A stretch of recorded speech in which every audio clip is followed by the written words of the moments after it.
बिस्मिल्लाहिर्रहमानिर्रहीम। देखिए बेटा, हमने लास्ट टाइम डिस्कस किया था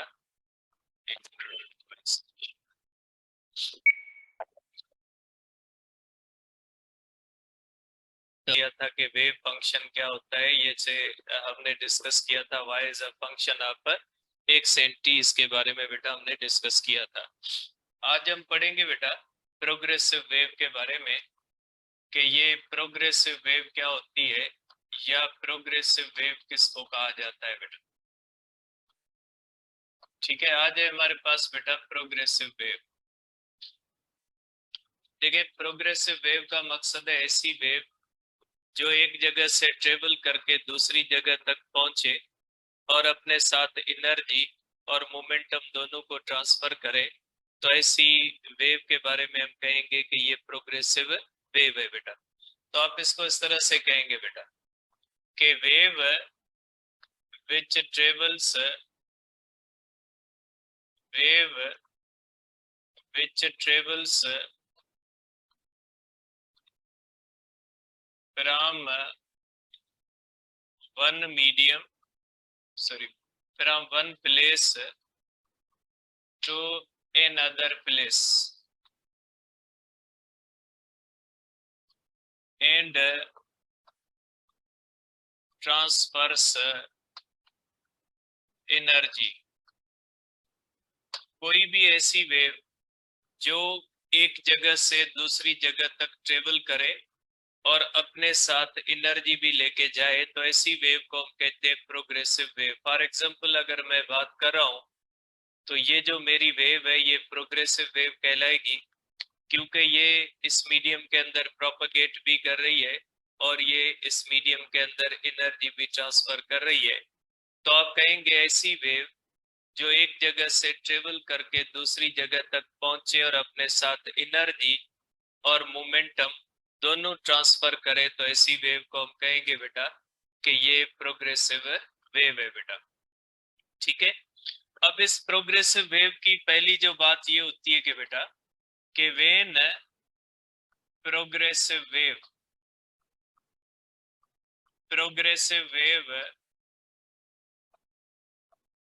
travels through any medium,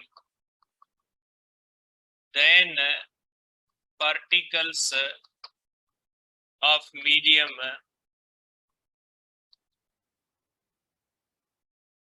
remain at the same position, but wave travels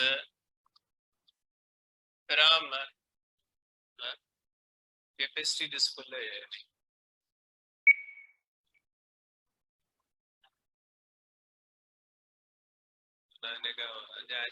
के कैपेसिटी।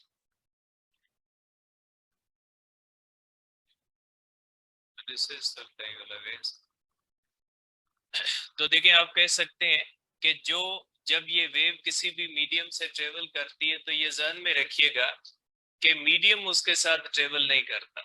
ये सिर्फ वेव ट्रेवल करती है, जिसकी एक बहुत ही बेटा यहाँ पे आपके बुक में भी एग्जांपल दी गई है कि सपोज करें इस तरह से वाटर वेव का हम एग्जांपल लेते हैं कि जो वाटर वेव होता है बेटा, इसके अंदर अगर वाटर के अंदर हम कोई भी इस तरह से वेव प्रोड्यूस करते हैं, सपोज करें इसके ऊपर कोई पत्ता पड़ा हुआ है, तो जब इसके अंदर इस तरह से वेव प्रोड्यूस होती है तो ये वेव जब इसमें ट्रेवल करती है तो हम देखते हैं कि ये पत्ता जो होता है ये अप एंड डाउन तो मूव करेगा, लेकिन ये वेव के साथ इस तरह से मूव नहीं करता। तो ये चीज हमें बताती है, ठीक है, ये चीज हमें बताती है कि जब प्रोग्रेसिव वेव किसी भी मीडियम से ट्रेवल करती है तो प्रोग्रेसिव वेव के अंदर मीडियम ट्रेवल नहीं करता, सिर्फ वेव ट्रेवल करती है। तो ये बात ध्यान में रखिएगा बेटा कि वेव के साथ मीडियम ट्रेवल नहीं करता, मीडियम हमेशा अपनी जगह पे रहता है, सिर्फ वेव ट्रेवल करती है, चाहे वो प्रोग्रेसिव वेव हो चाहे वो स्टेशनरी वेव हो बेटा। ठीक है बेटा, यहाँ पे इस लिंक के ऊपर कैपेसिटी हो गई है स्टूडेंट्स की, तो 1000 कैपेसिटी इसकी फुल हो गई है। इसके बाद भी स्टूडेंट्स आ रहे हैं तो इसलिए आपको दूसरी लिंक भेज रहे हैं बेटा, आप उसके ऊपर ज्वाइन करें। इस लिंक के ऊपर क्लास नहीं चल पाएगी क्योंकि इसकी कैपेसिटी जो है वो उसके ऊपर स्टूडेंट्स आ गए। ठीक है, आपको जो एंट्री टेस्ट वाले बेटा वो अपनी ईमेल के ऊपर ज्वाइन करें। हाफ एंट्री वालों को हम एक और लिंक भेज रहे हैं।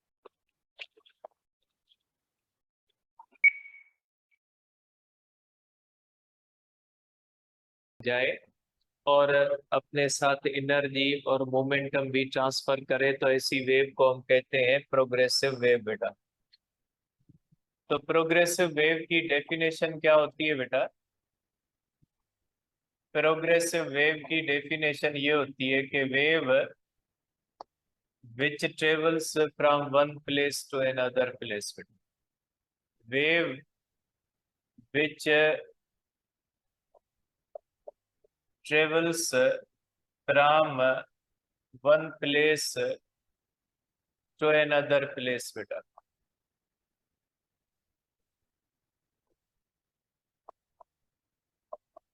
and transfers energy. ऐसी वेव जो एक मीडियम से एक जगह से दूसरी जगह तक ट्रेवल करे और अपने साथ एनर्जी भी ट्रांसफर करे, तो ऐसी वेव को हम कहेंगे कि ये प्रोग्रेसिव वेव है, या इसको ट्रेवलिंग वेव भी कहा जाता है। अब ये जो प्रोग्रेसिव वेव्स होती है ये तीन किस्मों की हो सकती है। एक ऐसी वेव होती है जिसको हम प्लेन प्रोग्रेसिव वेव कहते हैं, मीन्स ऐसी वेव जो सिर्फ एक ही डायरेक्शन में ट्रेवल करे। जैसे जो स्ट्रिंग होता है, रस्सी होती है, उसके अंदर जब हम ये वेव प्रोड्यूस करते हैं प्रोग्रेसिव वेव, तो वो सिर्फ एक ही डायरेक्शन में जाती है क्योंकि रस्सी वन डायमेंशनल होती है। अगर सरफेस ऑफ द वाटर के ऊपर वेव प्रोड्यूस करें हम कोई, वो जब सरफेस के ऊपर लिक्विड के ऊपर ट्रेवल करती है वो टू डायमेंशनल होती है, वो लॉन्ग एक्स एक्सिस भी जाती है, लॉन्ग वाई एक्सिस भी जाती है। तो ऐसी टू डायमेंशनल प्रोग्रेसिव वेव होती है। और कॉमनली मोस्टली जो वेव्स होती हैं वो थ्री डायमेंशनल होती है। जैसे मेरी साउंड वेव है, ये थ्री डायमेंशनल वेव है, ये अलॉन्ग एक्स एक्सिस भी जाती है, अलॉन्ग वाई एक्सिस भी जाती है, अलॉन्ग जेड एक्सिस भी जाती है। तो प्रोग्रेसिव वेव का मतलब होता है ऐसी वेव जो एक जगह से ट्रेवल करके दूसरी जगह तक पहुंचे और अपने साथ एनर्जी और मोमेंटम की भी ट्रांसफर करे, तो ऐसी वेव को हम कहेंगे प्रोग्रेसिव वेव। एक बात याद रखिएगा कि प्रोग्रेसिव वेव जब किसी भी मीडियम से ट्रेवल करती है तो मीडियम के पार्टिकल्स उसके साथ ट्रेवल नहीं करते। मीडियम के पार्टिकल्स अपनी जगह पे वाइब्रेटरी मोशन करते हैं, सिर्फ वेव जो होती है वो ट्रेवल करती है। तो आप कहोगे कि when when travelling wave moves through any medium, then particles of medium do not move with wave बेटा। जब कोई भी ट्रेवलिंग वेव किसी भी मीडियम से गुजरती है तो उसके पार्टिकल उसके साथ नहीं जाते। फॉर एग्जांपल बेटा, इस तरह से अगर कोई भी हमारे पास इस तरह से कोई भी, अगर ये सरफेस ऑफ लिक्विड आप कह लें कि ये सरफेस ऑफ लिक्विड है, इसके ऊपर अगर कोई भी चीज इस तरह से हम हल्की सी चीज जैसे पत्ता वगैरह रखें और यहाँ से कोई इस तरह से इसके अंदर वेव भेजें, तो जब ये वेव जाके इस पत्ते तक पहुंचेगी तो ये पत्ता अप एंड डाउन तो मूव करेगा लेकिन वेव के साथ नहीं जाएगा। इसलिए कि जब कोई भी वेव किसी भी मीडियम के अंदर जा रही होती है तो मीडियम वेव के साथ मूव नहीं करता, डिस्टरबेंस मीडियम के अंदर मूव करती है। आप ये नहीं कह सकते कि मीडियम मूव करता है। जैसे आप एक और एग्जांपल ले लें कि अगर किसी भी स्ट्रिंग के अंदर वेव है, अगर हमारा हाथ यहाँ पे, अगर हाथ से इसके अंदर वेव पैदा करेंगे तो आप देखेंगे वेव तो आगे ट्रेवल करेगी लेकिन रस्सी आगे ट्रेवल नहीं करती, रस्सी आपके हाथ में ही होती है। सिर्फ ये वेव इस रस्सी के अंदर ट्रेवल करती है।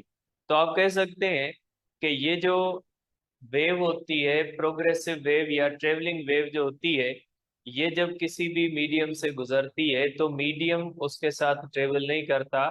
मीडियम अपनी ही जगह पे वाइब्रेटरी मोशन में होता है, सिर्फ वो वेव जो होती है वो ट्रेवल करती है। ठीक है, तो आप कहेंगे कि ये बात ध्यान में रखिएगा कि ट्रेवलिंग वेव के बारे में जब हम कहते हैं कि ट्रेवलिंग वेव किसी भी मीडियम के अंदर ट्रेवल करती है, तो ये बात ध्यान में रखिएगा कि ऐसा नहीं है कि मीडियम किसी भी वेव के साथ ट्रेवल करता है, मीडियम कभी भी ट्रेवल नहीं करेगा।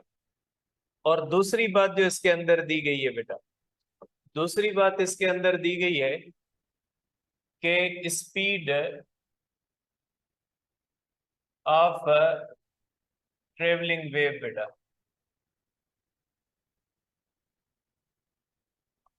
is always uniform and depends upon properties of medium.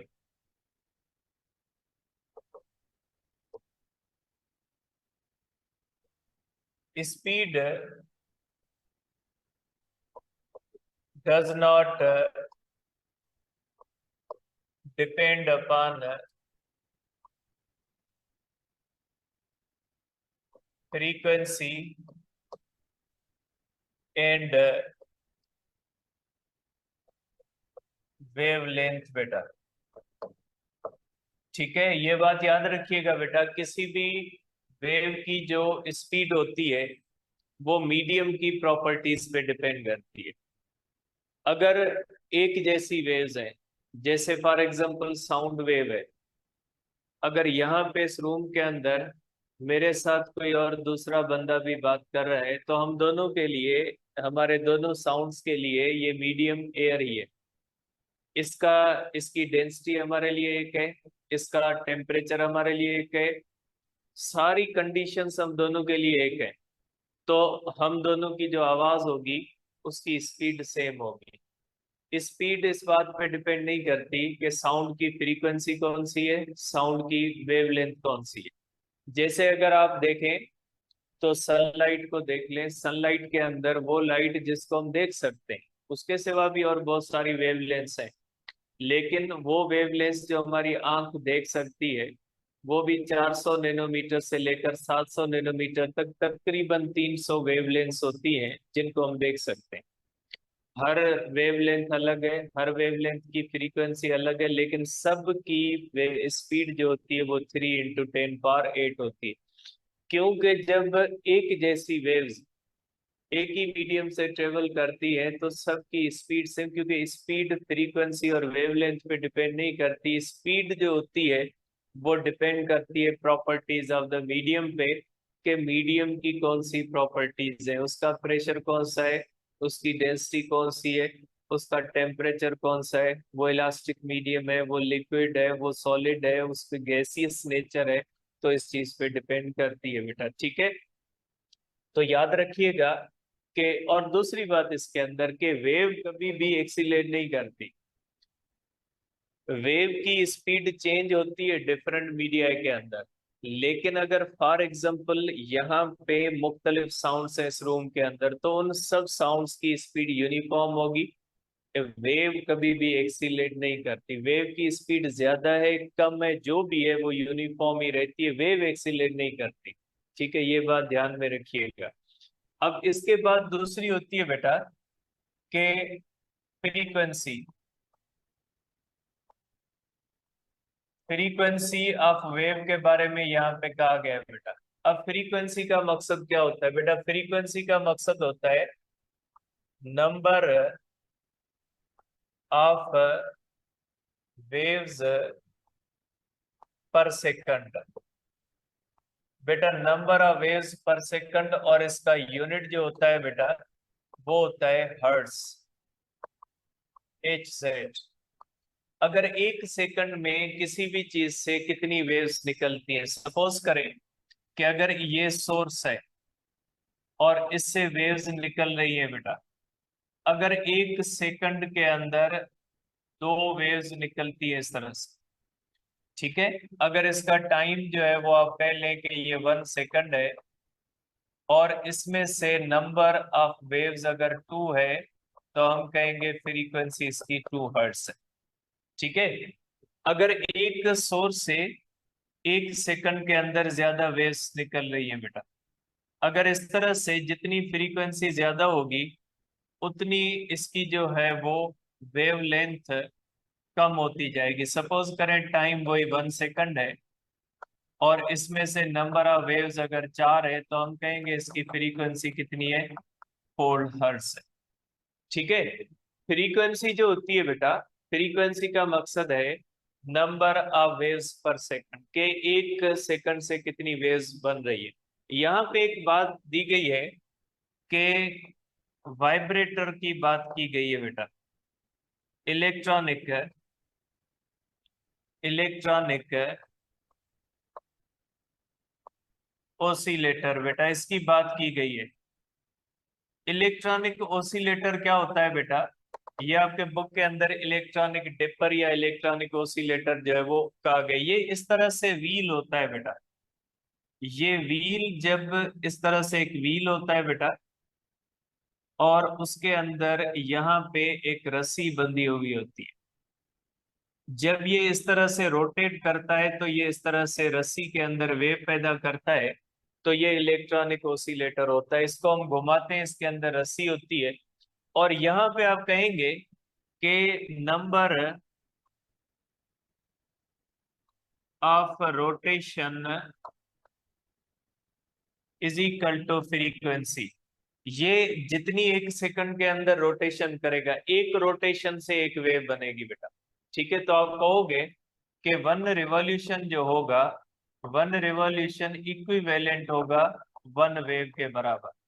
अगर ये 1 सेकंड के अंदर एक बार रोटेट करेगा तो एक वेव बनेगी, उसकी फ्रीक्वेंसी 1 हर्ट्ज होगी। तो ये इलेक्ट्रॉनिक एक मशीन होती है जो लेबोरेटरी के अंदर वेव्स बनाने के लिए इस्तेमाल होती है। तो फ्रीक्वेंसी का अब मकसद लेंगे बेटा नंबर ऑफ वेव्स पर सेकंड। एक बात याद रखिएगा बेटा कि frequency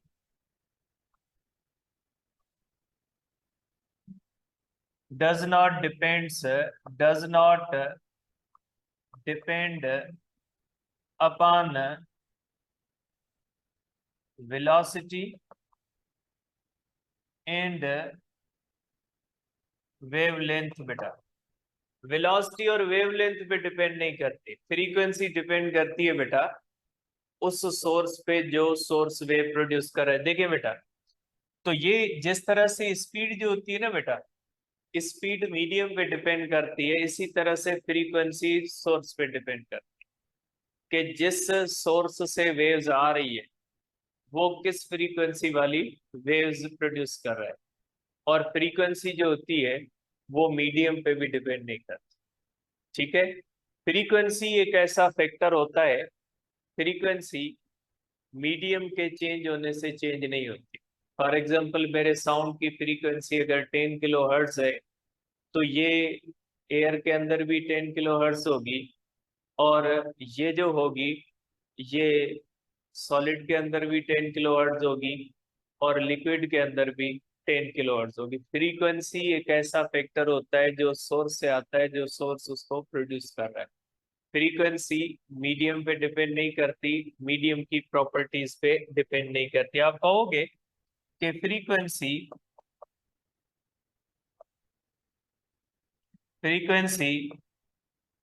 do not depend upon medium and properties of medium।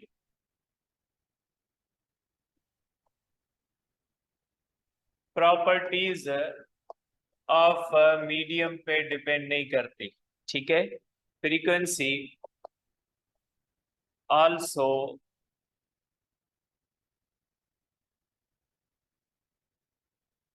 remains same if wave travels from one medium to another medium। बेटा मीडियम के चेंज होने से फ्रीक्वेंसी चेंज नहीं होती। ये एक ऐसा पैरामीटर है वेव का कि वो फ्रीक्वेंसी एक ऐसा पैरामीटर है जो मीडियम के साथ चेंज नहीं होता। मेरे साउंड की जो फ्रीक्वेंसी एयर के अंदर है वही फ्रीक्वेंसी सॉलिड के अंदर होगी, वही फ्रीक्वेंसी लिक्विड के अंदर होगी।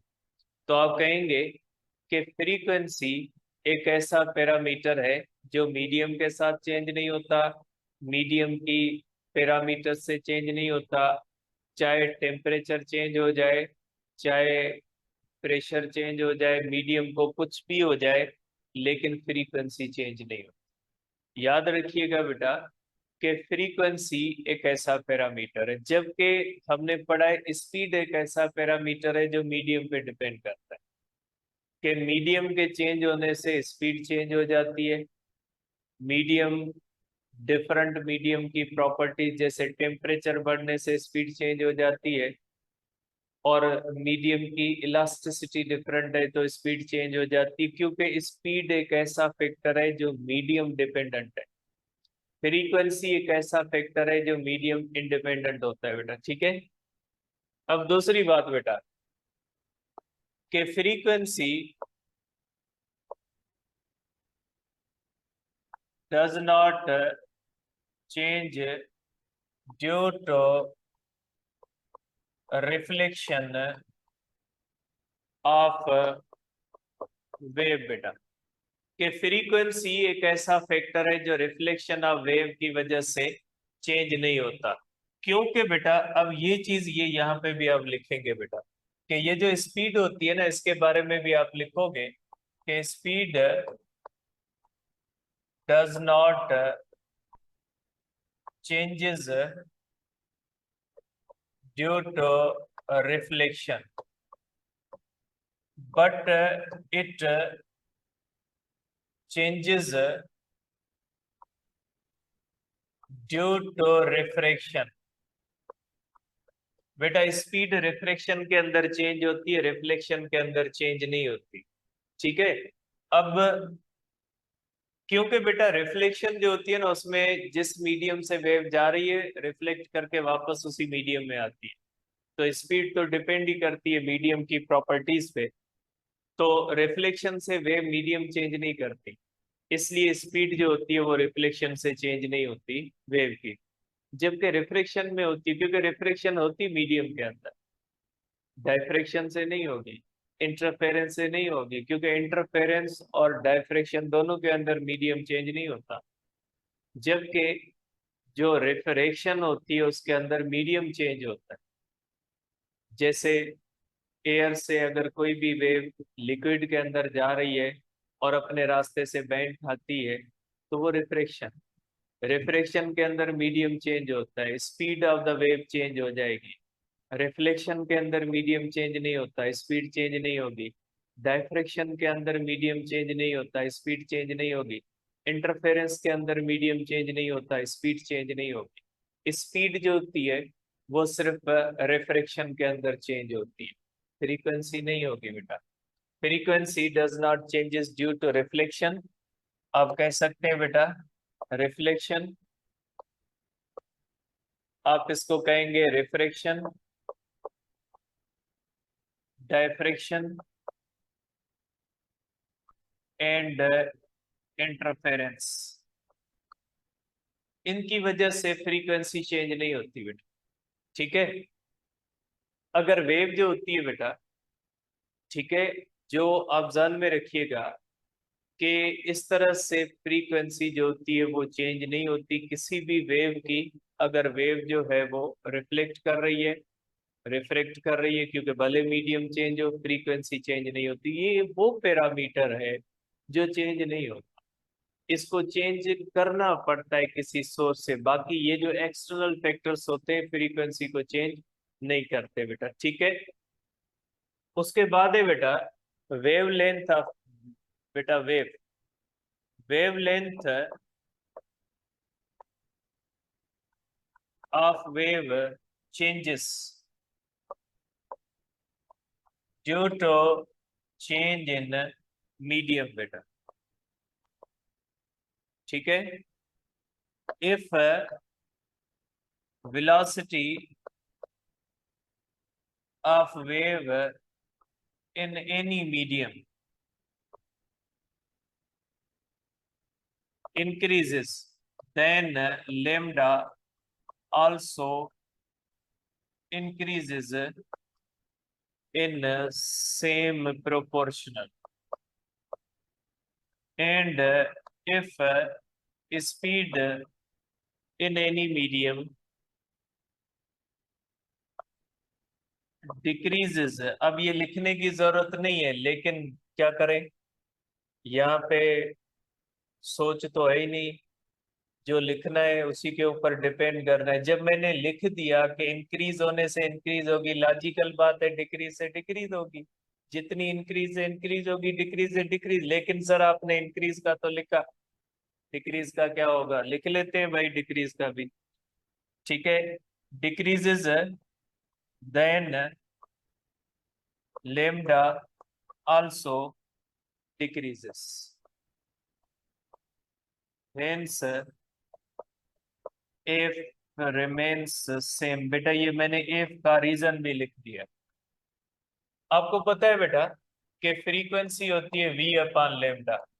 ठीक है, अब ये तो क्वेश्चन आज आपका आना ही था कि F is equal to V upon lambda. Sir फिलहाल बुक के अंदर लिखा हुआ है कि फिलहाल बुक के फिलहाल पेज पे F is equal to V upon lambda लिखा हुआ है।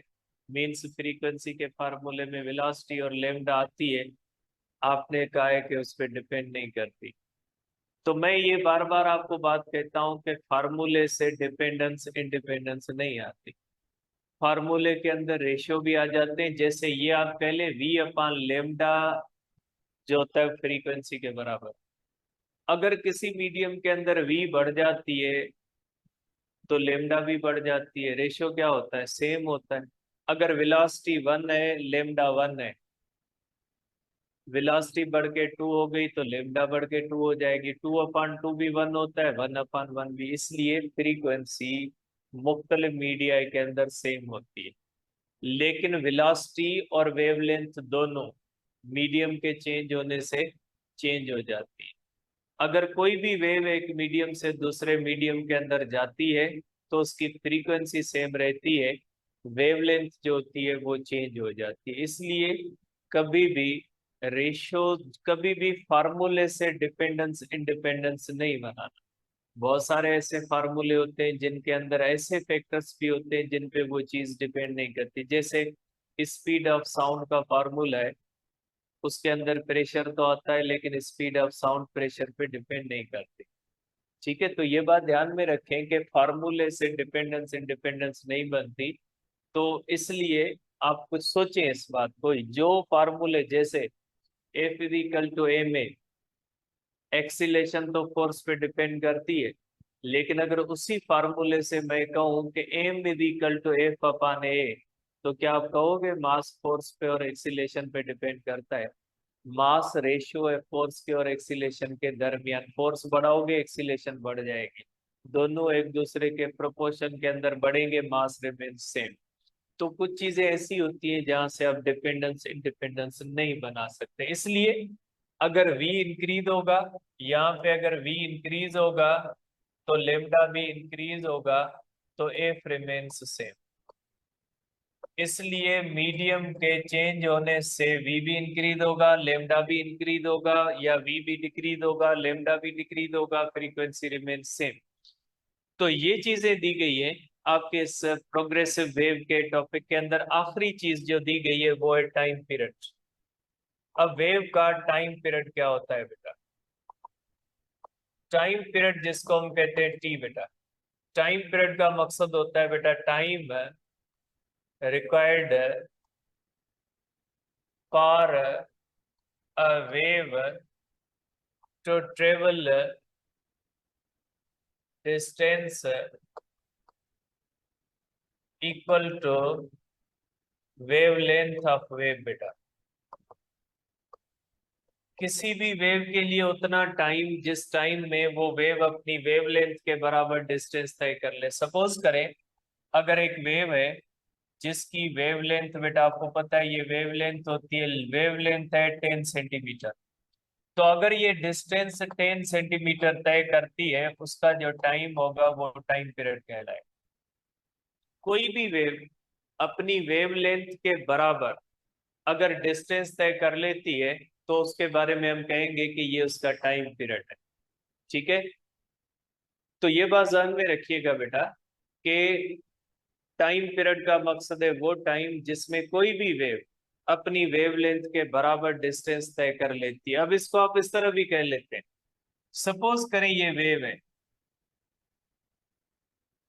सपोज करें ये हमारे पास एक वेव है बेटा। इस वेव के 4 हिस्से होंगे, पहला हिस्सा, दूसरा हिस्सा, तीसरा हिस्सा, चौथा हिस्सा।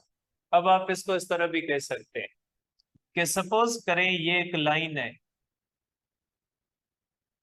ये एक हमारे पास वेव आ रही है बेटा यहाँ पे, ये इस लाइन पे आ रही है बेटा, ये यहाँ पे आ रही है।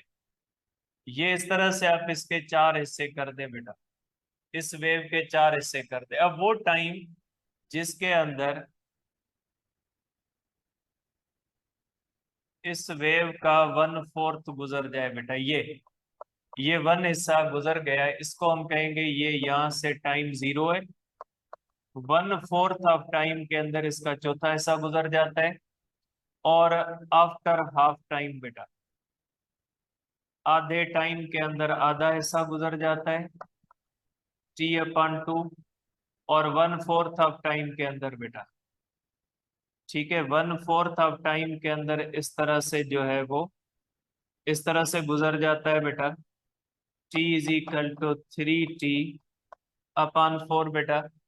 और फुल टाइम के अंदर इस तरह से वेव जो है वो गुजर जाती है। मींस वो टाइम जिस टाइम में कोई भी वेव किसी लाइन से फुल गुजर जाए तो उसको भी टाइम पीरियड कहा जाता है। और इसकी टाइम की डिस्ट्रीब्यूशन होती है कि 1/4 ऑफ टाइम में वेव का चौथा हिस्सा गुजरता है, आधे टाइम के अंदर पूरी वेव, आधी वेव गुजरती है, 3/4 में चौथा, 3 3 4 हिस्से गुजरते हैं, और पूरे टाइम के अंदर पूरी वेव गुजरती है। तो वो टाइम जिस टाइम के अंदर कोई भी वेव अपनी वेवलेंथ के बराबर डिस्टेंस तय करे, या वो टाइम जिस टाइम में कोई भी वेव टोटल जो है वो एक लाइन से गुजर जाए, तो उसको हम कहते हैं टाइम पीरियड बेटा। ठीक है, तो ये बेटा प्रोग्रेसिव वेव है। इसके बाद एनालिटिकल ट्रीटमेंट है। आज